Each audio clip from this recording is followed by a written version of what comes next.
త్వరలో తెలంగాణలో స్థానిక సంస్థల ఎన్నికలు రాబోతున్నాయి.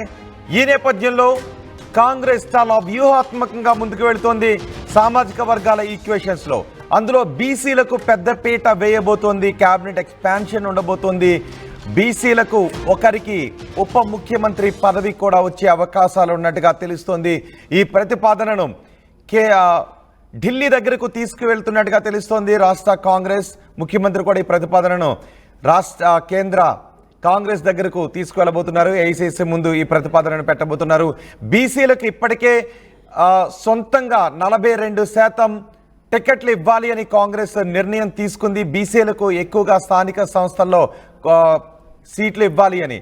ఒకవేళ రిజర్వేషన్ వచ్చినా రాకపోయినా, బిల్లు వచ్చినా రాకపోయినా, కాంగ్రెస్ మాత్రం రాష్ట్రంలో 42% స్థానిక కోటాను ఇవ్వాలి అనే నిర్ణయం తీసుకుంది. ఇప్పటికే తెలంగాణలో ఒక ఉప ముఖ్యమంత్రి ఉన్నారు. మరో ఉప ముఖ్యమంత్రి బీసీ సామాజిక వర్గానికి ఇవ్వాలి అని రాష్ట్ర కాంగ్రెస్ ఆలోచిస్తున్నట్టుగా తెలుస్తోంది.